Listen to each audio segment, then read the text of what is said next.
ሰላም ጤና ይስጥልኝ ተመልካቾቻችን ሰለሞን ሙልጌታ ካሳ ነኝ ይህ ሳምንታዊው ቴክቶክ ዊዝ ሰሎሞን በኢቢኤስ የተሰኘው ፕሮግራም ነው ለዛሬም እንደተለመደው የተለያዩ ቴክኖሎጂ ጉዳዮችን እንዳስሳለን አብረን ዛሬ ሙሉ ሽፋን የምሰጠው የኮንስትራክሽን ቴክኖሎጂ ነው እንግዲህ ታነል ይሄውም ታነል እንዴት እንደሚገነባ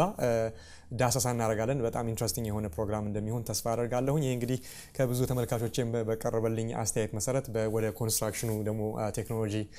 እስቲ አንዳንድ ነገሮችን አስቃኘን በሚለው መሰረት ነው እንግዲህ ወደፊትም ከዚሁ ከኢንጂነሪንግ ቴክኖሎጂ ጋር በተያያዘ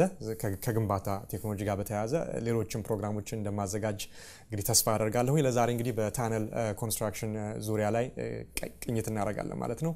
ከፕሮግራሙ ጋር አብራችሁ እንድትቆዩ ጋብዛችኋለሁ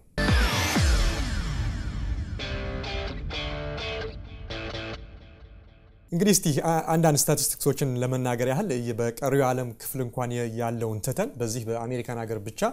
አንዳንድ ነገሮችን ለማየት ብንሞክር ከዚሁ ከቴክኖሎጂ ጋር በተያያዘ ማለት ነው ወይ ደግሞ እንደ ባክግራውንድ ኢንፎርሜሽን በዚህ በአሜሪካን ሀገር ብቻ 6 ሚሊዮን ኪሎ ሜትር ያህል ሃይዌይ የመኪና መጓጓዣ መንገዶች እንዲሁም ደግሞ ወደ 240,000 ኪሎ ሜትር ያህል የባቡር ሀዲዶች ተዘርግተው ነው የሚገኘው እንግዲህ ለትራንስፖርቴሽን ፐርፐዝ ማለት ነው እና የዚህ ቁጥር ደግሞ እየጨመረ ነው የሚሄደው ሃይዌው የሚገነባው የሬልዌይ ግንባታውን በጣም እያደገ ነው የሚሄደውና በዚህ በመድር ላይ ያለው የመንገድ ሁኔታ በጣም መጨናነቁ ሁኔታ በጣም ሄክቲክ እና በጣም ኮንጀስትድ ወይም የጥበቱ እየበዛ ነው የሚመጣው ያለው ስለዚህ እንግዲህ ከዚህም ተነሳ ነው ይሄንንም ወደፊት እይታ አይቶ ነው እንግዲህ ታነሎች አስፈላጊ ሆነው የተገኙት ማለት ነው ታነሎች ብዙ ጥቅም አላቸው አንደኛ ከአንዱ ክፍል ወደ ሌላኛው ክፍል እንዲሁ በላንድ ላይ መሰራት የማይችል መንገድ መሆን በሚችልበት ጊዜ ላይ ታነሎች እንደ መፍትሄ ሆነው ይቀርባሉ እንዲሁም ደግሞ በከተማ ላይ ያለውን ቦታ መሬት ለመቆጠብና ለሌላ ጉዳይ ለማዋል ታነሎች ይዘረጋሉ አሁን በዚህ ሀገር ያሉ ታነሎች በጣም አሜዚንግ ናቸው ኒውዮርክ ዳውንታውን ትልልቅ የሆኑ ከተማዎች ስር ታነሎች አሉ ያ ደግሞ መሆን የቻለው የከተማዎቹ እንደዛ ማማር የቻሉትና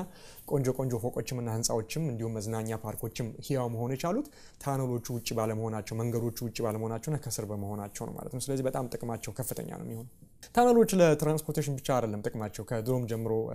ተያይዞ ታሪካዊ ይዘቱ እንደሚያሳየው ከሆነ ለውሃ ማጓጓዣ ከከተማው ደግሞ የፈሳሾችን ወደ ውጪ ለማውጣት ፓወር ላይኖችን ለማስተላለፍ በጣም ብዙ አይነት ፐርፐዞች ለኮሙኒኬሽን ላይኖችን ለማስተላለፍ ብዙ ፐርፐዞች አሏቸው ማለት ነው የአሁኑ ደግሞ ቴክኖሎጂ በተለየ ታነል ግንባታን በጣም የተራቀቀ እንዲሆን አድርጎታል እሱ ነው እንግዲህ ወደ በኋላ ላይ በዲቴል የምናየው ግን አሁን ጀስት በአፈር ስር ያለ መሬትን ብቻ የወረቦሩ ታነል መስራት ብቻ አይደለም አሁን ቴክኖሎጂው የሚያስችለው በውሃዎች ውስጥ ታነሎችን መዘርጋት በተራራ በጣም ጠንካራ የሆኑ ድንጋዮች ያሏቸው ተራራዎች ውስጥ ታነሎችን የበሱ ለይሄንኑ ነገር ሂያው ማድረግ የሚቻልበት የቴክኖሎጂ እድገት ላይ ነው የምንገኘው ነገር ግን ታሪካዊ ይዘቱ ምንድነው እንግዲህ ታነሎች ለመኪናና ለባቡር ማጓጓዣ ከመሆናቸው በፊት የታነል ታሪክ ወደ ሺዎች አመት ወደ ኋላ ይሄዳል ማለት ነው በሮማውያን ስልጣኔ ጊዜ የሮማ ኢንጂነሮች እንግዲህ በዛ በጣም ጥንት በሆነ ጊዜ ላይ በጣም አሜዚንግ የሆነና ኤክስቴንሲቭ በጣም ረጃጅም የሆኑ ታነሎችን network of tunnels actually ለመዘርጋት ችለው ነበር በዛ ጊዜ ላይ በሮማውያን የስልጣኔ ዘመን ላይ ማለት ነውና በወቅቱ የሚጠቀሙበት በርግጥ መኪናም የለም ባቡርም የለም ነገር ግን የሚጠቀሙባቸው ቀደም ለማለት እንደሞከርኩት ከተለያዩ በከተማይቱ ዙሪያ ካሉ ተራራማ ቦታዎች ላይ የስፕሪንግ ውሃዎችን ወደ ከተማው ማምጣትና እንዲሁም ደግሞ በከተማ ውስጥ ያሉ የቆሻሻ ፍሳሾችን ወደ ከከተማው ውጪ ማጓጓዝ የሚቻልበትን በጣም ሶፊስቲኬትድ የሆነ በጊዜው በጣም የተራቀቀ አይነት የታነል ኔትወርክ ግንባታን ለመፈጸም ችሎ ነበርና እነዚህ ታነሎች ስም በወቅቱ አኳዳክት ሲባል ነበር ከዛ በኋላ ትንሽ እንግዲህ ፋስት ፎርዋርድ አድርገን ወደ በታይም ላፕስ ላይ ወደፊት ብንመጣ ደግሞ በ17ኛው ክፍለ ዘመን አካባቢ ላይ ታነሎች ለካናልስ ምንላቸው አሉ ታነሎች ተዘርግተው በውስጡ ውሃ እንዲፈስ ይደረግና ቀስ ብሎ የሚሄድ ውሃ በእነሱ ላይ ደግሞ መርከቦች እንዲጓጓዙና የተለያዩ ከፍተኛ ክብደት ያላቸው ጭነቶች በእነዛ በካናሎች ውስጥ እየተንሳፈፉም እንዲሄዱ እንዲሁም እንዳልኳችሁ መርከብ በሚመስሉ ነገሮች በካናሉ ላይ እየተንሳፈፉ ከአንደኛው የከተማ ክፍል ወደ ሌላኛው የከተማ ክፍል መሄድ እንዲችሉ የሚደረግ በት ሲስተም በጣም በወቅቱ በጣም የሚጠቀሙበት የትራንስፖርቴሽን መንገድ ነበር ማለት ነው ካናሎች በ17ኛው ክፍለ ዘመን አካባቢ እንዲሁም ዋተር ሃይዌይ ይሏቸዋል የውሃ ሃይዌዮች ይሏቸው ነበር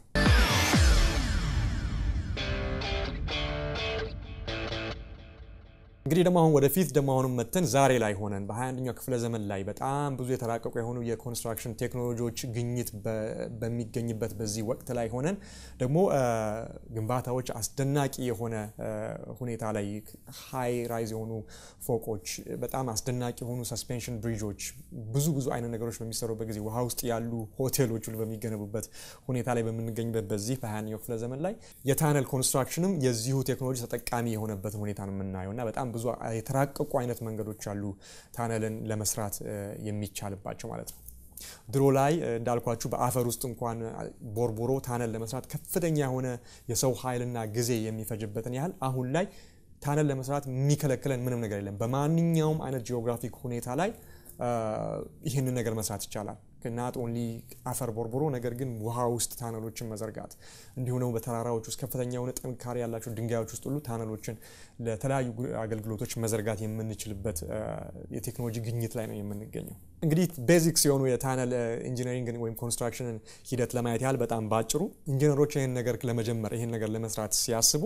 ሶስት ቤዚክ የሆኑ ነገሮችን ነው የሚከተሉት ማለት ነው። መጀመሪያው ስቴፕ ኤክስካቬሽን ወይም ደግሞ ቁፋሮ ወይም ደግሞ መቦርቦር የምንለው ነው። ያንን አድርገው በሚፈልገው ውስጥ እንዳልኳችሁ አፈርም ቢሆን ተራራም ቢሆን ከውሃ ስርም ቢሆን ማለት ነው። የውሃው ለየት ያለ ሁኔታ አለው በአሁን ሰዓት በኋላ እናየዋለን። እንግዲህ የመጀመሪያው ስቴፕ ኤክስካቬሽን ወይም ደግሞ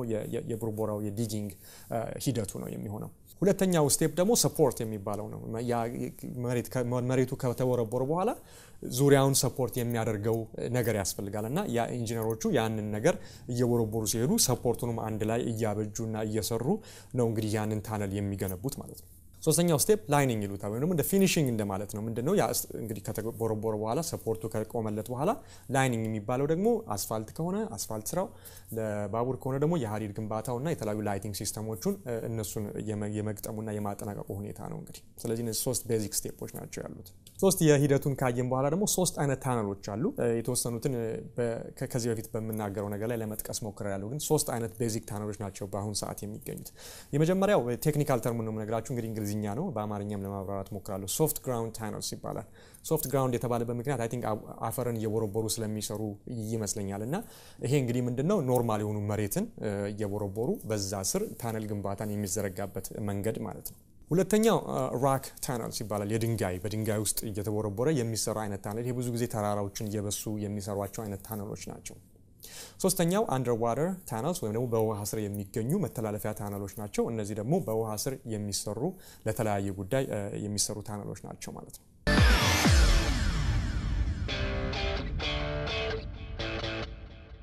እስቲ እንግዲህ አይነቶቹን ከተናገረን ያህል እንግዲህ ከዚህ በስተጀርባ ያለው አስደናቂ የሆነ ቴክኖሎጂ እንግዲህ አንደኛውን ለመዳሰስ እንሞክራለንና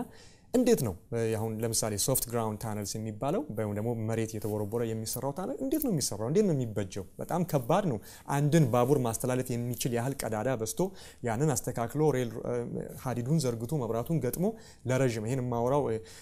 100 ሜትር 200 ሜትር አይደለም የምናወራው። በኋላ አንዳንዶቹን እናያቸዋለን። በኪሎ ሜትር ደረጃ ነው የምናወራው። 20 30 40 ኪሎ ሜትርን በመሬት ለመሬት ግንባታ እንዴት ነው መፈጸም የሚቻለው? እና እንዴት ነው የሚሰራው? ይሄ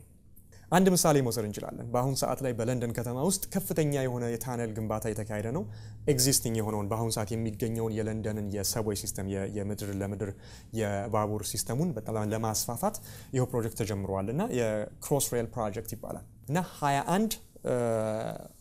አንደርግራውንድ ታነሎችን ነው የሚገነባው ከተለያዩ የሀዲዶቹ ጋር ወይ መስመሮቹ ጋር ለማያያዝ ማለት ነው። እና ይሄው ፕሮጀክት እንግዲህ በ2018 በአውሮፓውያን አቆጣጠር ይጠናቀቃል ተብሎ ይገመታልና ግንባታው በጣም በኃይለኛ ሁኔታ እየተካሄደ ነው የሚገኘው። ይህንን መሬት ስራ ለማካሄድ የምንጠቀምበት በአሁን ሰዓት ይሄ ቴክኖሎጂው የኢንጂነሪንግ ቴክኖሎጂው የወለደው ማሽን TBM ወይም ደግሞ ታነል ቦሪንግ ማሽን ይባላል። ታነል ቦሪንግ ማሽን ማለት ቤዚክሊ ጉድጓድን የሚቆፍር ማሽን እንደማለት ነውና ለዚሁ ለክሮስ ሬል ፕሮጀክት ለለንደኑ ማለት ነው 8 TBMዎችን ነው የሚጠቀሙት ኢንጂነሮች። እና ይሄ አንዱ TBM ምን አይነት ይዞታና ምን ያህል ግዙፍ እንደሆነና ምን ያህል አቅም እንዳለው እስቲ ላሳያችሁ። እያንዳንዱ TBM ታነል ቦሪንግ ማሽን 148 ሜትር ያህል ርዝመት አለው። አንዱ ማሽን ማለት እንግዲህ ኢማጂን ይሄንን በፐርስፔክቲቭ እንዲኖራችሁ ድሪል ቤታችሁ ግድግዳ እየበሳችሁ ብሎ ለማሰር የሚጠቀምበትን ድሪል አስቡ። እሱ ራሱ ምን ያህል ፓወር እንዳለው ኮንክሪት ይበሳል ምን ይበሳል፣ ግን እቺን ነው የምታክለዋል እጃችሁ ላይ የምትቀመጠች ይሄ ማሽን እንግዲህ it's a big drill basically ብላችሁ መውሰድ ይችላልላችሁና 148 ሜትር ያህል እንግዲህ ከግማሽ አንድ ስቴዲየም ኦልሞስት እንግዲህ የአንድ ኳስ ሜዳ እና ሌላ 3/4ኛውን እንደማለት ነው እንግዲህ ያን ያህል ርዝመት ያለው ክብደቱ በጣም ይገርማል ወደ 1000 ቶን ያህል ክብደት አለው ይሄ ማሽን እንዳለ እንግዲህ ይሄን መሬት የሚሰረስረው ማሽን ማለት ነው በባስ ብናስቀምጠው ርዝመቱን በሜዳ አሳይቻችኋለሁ 14 ያህል ባሶች ቢደረደሩ ነው እንግዲህ ይሄንን ማሽን የሚደርስ የሚሞሉት ማለት ነው በቁመት እንዲሁም ደግሞ ክብደቱን 1000 ቶን ምን ያህል ነው ብለን ስናስብ ወደ 143 ያህል ባሶች እንግዲህ ተደራርበው ቢቀመጡ ያንን ያህል ክብደት አለው ማለት ነው ይሄው ማሽን እንግዲህ ከፊት ለፊቱ ይሄ ማሽን እንግዲህ ለምን ይሄን ያህል ረዘመ የሚለውን በኋላ ምን ውስጡ እንዳለው እናያለን ግን ዋናው የዚህ ማሽን ዋናው ማጂኩ ያለው ፊት ለፊቱ ላይ ነው ክብ ነው እንግዲህ ትልቅ ነው ያንን ያህል ግርግዳ ያንን ያህል ቀዳዳ መብሳት ያለበት ነውና ከፊት ለፊቱ ያለው ድሪሉ ነው እና እየተሽከረከረ ከፊቱ ያለው ማንኛውም ነገር እየበላና እየሸረሸረ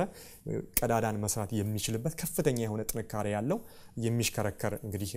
ድሪሊንግ ማሽን ፊቱ ላይ ተገጥሞለታል ማለት ነው ምን ያህል ነው ይበሳው ይሄ ነገር እንግዲህ በአንድ እየተሽከረከረ ሲበሳ ምን ያህል ዲፕ መሄድ ይችላል በአንድ ሳምንት ውስጥ አሁን የለንደኑ ለምሳሌ የቦሪንግ ማሽን በአንድ ሳምንት ውስጥ ከ90 እስከ 150 ሜትር ያህል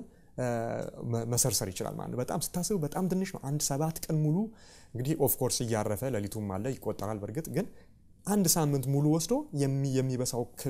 ያህል 150 ሜትር ያህል ነው የአንድ የኳስ ሜዳ ቁመት የሱንና ግማሹን ያህል እንደማለት ነው እንግዲህና በጣም አጭር ነው ስታስቡትና ምን ያህል ከባድ የሆነ ስራ እንደሚሰራ ማሰብ ትችላላችሁ በዚህ ሁሉ አቅሙ ማለት ነው እንዳልኳችሁ የፊት ለፊቱ አካል ከፊት ለፊት ያለው ማንኛውም ነገር ከአፈርም ሆነ ከአፈርና ከድንጋይ ጋር የተቀላቀለ ማንኛውም ነገር እየበሳ ነው እንግዲህ ወደፊት የሚሄደው ማለት ነውና ከዛ በኋላስ ምን ሀፕን ያደርጋል ብላችሁ ጠይቃላችሁ እኔም የጠየቁት ጥያቄ ይሄ ነበር ያን እየበሳው ሲሄድ የተበሳው የተሰረሰረው ነገር ወይም አፈሩ የት ይሄዳል ስትራክቸሩ ያው በቪዲዮ ላይ እንደምታዩት ከፊት ለፊት እየበሳ ሲሄድ ልክ ከድሪሉ ጀርባ ክፍተት አለ ያንን የተቆፈረውን አፈር ወደ ውስጥ እየከተተው ውስጥ ደግሞ ያለው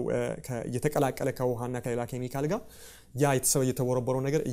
እያሟሟ ወይም እያለሰለሰው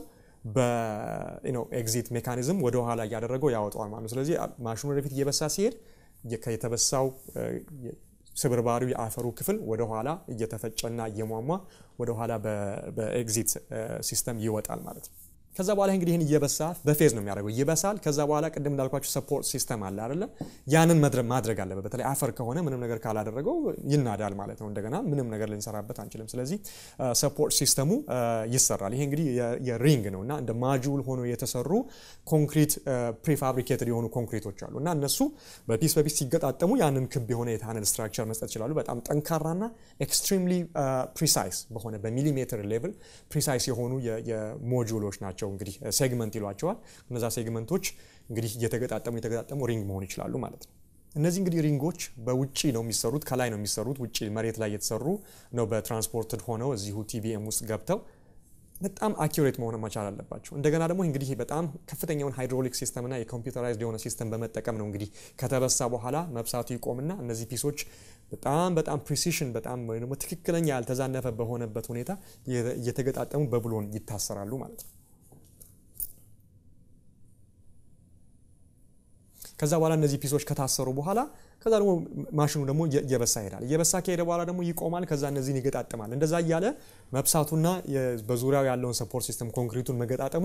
አንድ ላይ እጅ ለእጅ እየተያያዘ በተራ ኦን ኤንድ ኦፍ እንደ ጉራማይሌ የሆነ የሚሄድ ፕሮሰስ ነው ማለት ነው እንግዲህ ይሄ እየተሰራ ነው እንግዲህ በኪሎሜትር ያህል ሰፊ የሆነ ከተማን የሚሸፍን ታነል መሬት ለመሬት ውስጥ የሚሰራው ማለት ነውና እነዚህ ደግሞ ታነሎች ብዙ ጊዜ ያስባችሁ ከሆነ እሺ ሲገጣጠም ቀጥ ብሎ ነው ታነሉ የሚሄደው መታጠፍ ሲፈልግስ መታጠፍም አለበት እንግዲህ ለመንገድ ለሰብዌይ ሲስተም ከሆነና በጣም በሚገርም ሁኔታ እነዚህ ፒሶች እነዚህ ሴግመንቶች ሲሰሩ ከርቬቸር አላቸው ደግሞ ትንሽ ከርቭ አላቸው ስለዚህ እንዳገጣጠሙ ሁኔታ ከርቭ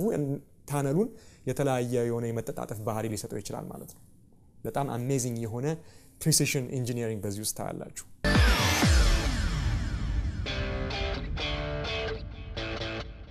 ሁለተኛው አይነት ታነል ደግሞ በጣም ባጭሩ ነው እስቲ ምንድነው የራክ ታነል የምንለው ወይ በተራራ ውስጥ የሚሰሩት አይነት ታነሎች እንዴት ነው የሚሰሩት ካንሰፕታቸው አንድ ነው አሁንም ቲቢኤም ወይም ደግሞ ታነል ቦሪንግ ማሽን በጣም ከፍተኛ የሆነ ጥንካሬ ያለው ይሄኛው ድንጋይ ስለሆነ የሚሰረስረው ከፍተኛ የሆነ ጥንካሬ ያላቸው ታነል ቦሪንግ ባይ ዘ ዌይ እነዚህ ታነል ቦሪንግ ማሽኖች የሚገጠምላቸው ጥርስ በጣም ከፍተኛ የሆኑ ሚነራሎች ከነሱ የተሰሩ ናቸው ብዙ ጊዜ ዳይመንድ ወይ ታይታኒየም አይነት ማቴሪያሎች ናቸው ከፊት ለፊቱ የሚገጠምለት ጥርሱ ላይ የሚገጠምለት ማለት ነው ከፍተኛ ጥንካሬ ስላላቸውና እነዚህ ሮክ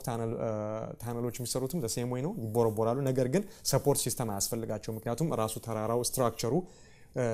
ድንጋያማ ስለሆነ ራሱን ሰፖርት ማድረግ ስለሚችል ነው እንግዲህ ይሄ በጣም ከግንባታው በፊት እንግዲህ ከፍተኛ የሆነ ጥናት መሬቱም ከሆነ የሶይል ምርምሩ የአፈሩ ይዘት የሚታይበት ነው ተራራም ከሆነ ድንጋዩ ምን ያህል ስቴብል ነው የሚለው ነገር ሁሉ የሚታይበት ሁኔታ ነው ያለው ማለት ነው በተለይ በድሮ ጊዜ ይሄ እንዳልኳቸው የታነል ቦሪንግ ማሽን ሂያው ሳይሆን በፊት ታነሎች የሚሰሩት በተለይ በተራራ ውስጥ ያሉ አይነት ታነሎች የሚሰሩት በድማሚት ወይም ዳይናማይት እነሱን ያፈነዱ ከዛ ውስጥ ያለውን የጠራረጉ ያበጁ ያስተካከሉ እንደገና ድማሚት የከተቱበት ያፈነዱ ነበር ታነሉ የሚሰሩ አሁን ግን አሁንም ያ ቴክኖሎጂ አለ በጣም ጠንካራ ከሆነ የድማሚት ሁኔታው ያ ዳይናማይት ይጠቀማሉ ኢንጂነሮች ነገር ግን በብዛት የታነል ቦሪንግ ማሽንን በመጠቀም ነው የሚሰሩት ማለት ነው